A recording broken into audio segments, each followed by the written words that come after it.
Hello everyone, it's Seth, probably better known as Saffron Olive, and it's time for another edition of Budget Magic. And man, do we have a sweet one this week. We are heading to Modern to play a combo deck that can win the game as early as turn 2, as early as turn 3, with its good draws. We are playing Possibility Storm Combo.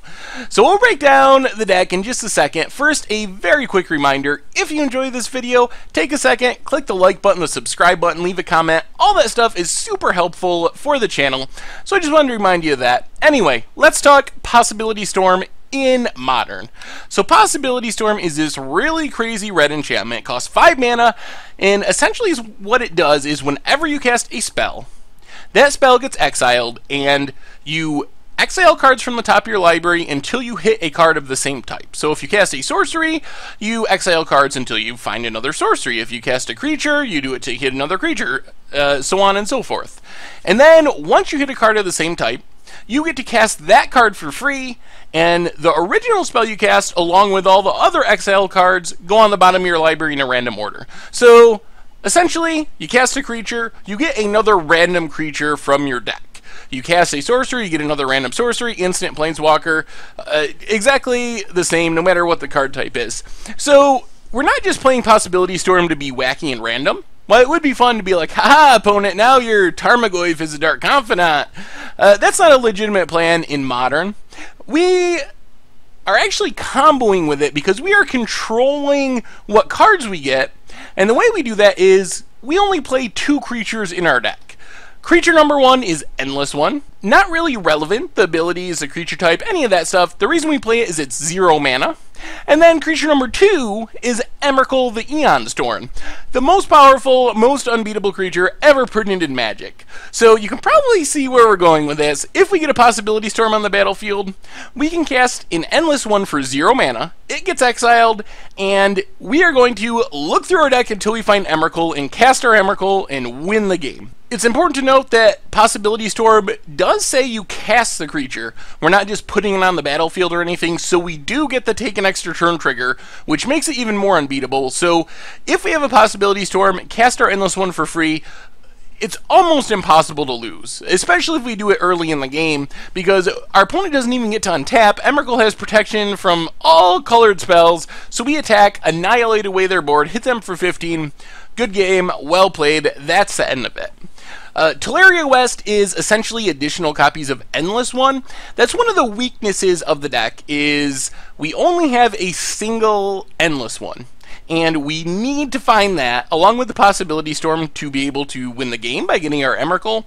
So Teleria West, we can play it as a land in a pinch, but it's pretty much a combo piece. We can pay 3, discard it, search for target Endless One, which in turn, with Possibility Storm, gets us our Emrakul and allows us to win the game. The rest of the deck is full of 2 things. Ways to play Possibility Storm fast, and ways to find our combo pieces. So, to play Possibility Storm fast, we have 2 cards. We have Pentad Prism and Pyretic Ritual.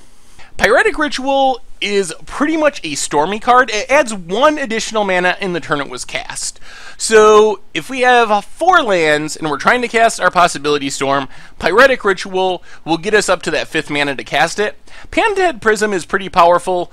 It's slower than Pyretic Ritual. It doesn't add any mana right away, but if we play Pentad Prism on turn 2, using a red mana and a blue mana, so we have 2 counters on it, then on turn 3, we untap with 5 mana if we make our land drop, because we can remove those 2 counters to add a mana of any color for each counter we remove, which happens to be enough mana to get us to our Possibility Storm on turn 3. So Pentad Prism on turn 2 gets us to Possibility Storm on turn 3.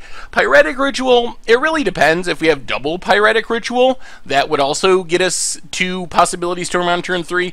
But basically, it just helps us play our Possibility Storm faster.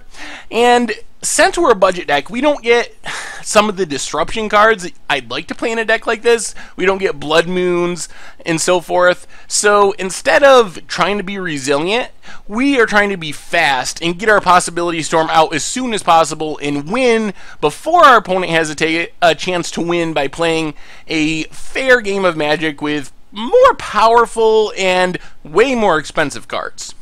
So Possibility Storms, 2 creatures, Teleria West to find our Endless One, to find our Emrakul, some fast mana and Pentad Prism and Pyretic Ritual.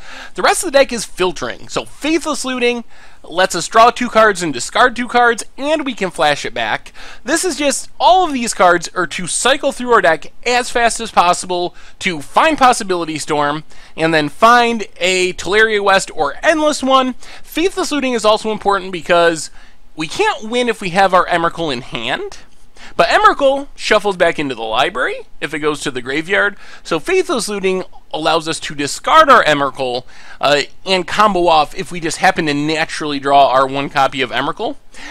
Also a neat trick with Faithless Looting is we can flash it back even through a Possibility Storm, because Possibility Storm says when you cast a spell from your hand.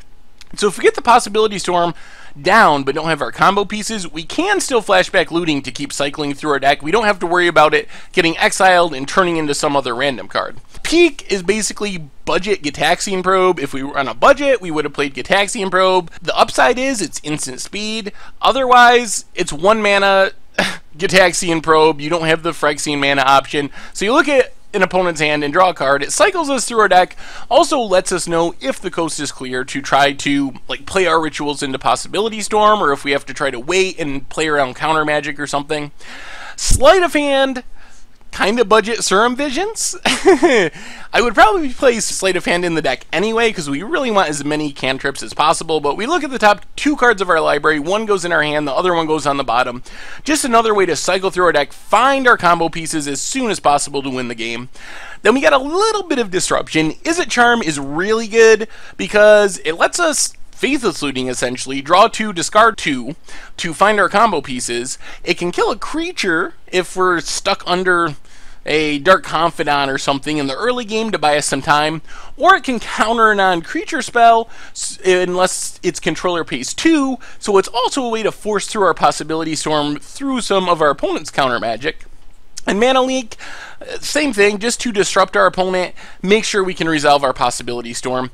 And the last card in the main deck is Lightning Bolt, purely a way to stay alive in the early game against some of the aggressive Zoo decks and Affinity decks. Being able to kill a creature is really important. We're not going to win with Lightning Bolt, but Lightning Bolt will hopefully help us live an extra turn or 2, which might be the turn or 2 we need to draw into that missing combo piece and win the game. Mana base, really straightforward. Apart from the 2 Telerian Wests, we have 4 Shivan Reefs, Islands, and Mountains.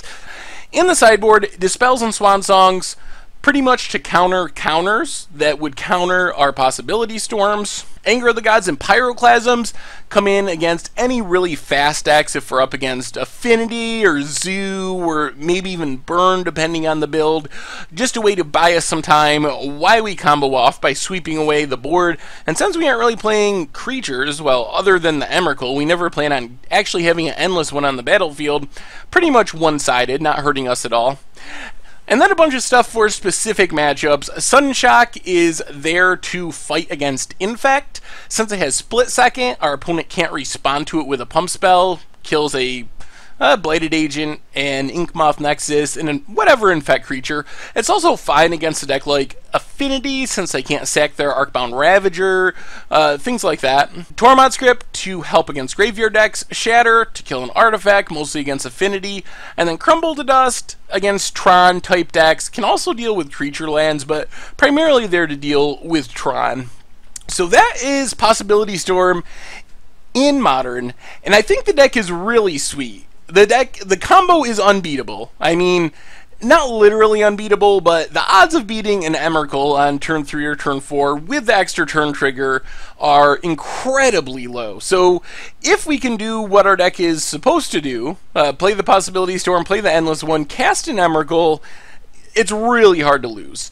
The only downside of this deck is we don't have that many cards that matter. Our entire deck, or most of our deck, is built around finding the cards that matter. But all the filtering and cantrips in the world aren't going to save us if, when we shuffle up our deck, it just so randomly happens to be that Endless One and both Teleria Wests are the in the bottom 10 cards of our deck, like, there's not enough cantrips in the world to find that. So there will be some amount of draws we just lose to variance. We'll draw through half of our deck and not find our Endless One or our Teleria West and just not be able to win the game. But most of the time, we can find it just because we have a lot of brute force card draw and we're really good at cycling through our decks. And the sweet part of the deck is we will also just have nut draws where we have a Possibility Storm on turn 3, happen to have the Endless One in hand, and the game just ends on the spot because that's what happens when you get an Emrakul on turn 3. So it's kind of high risk and high reward.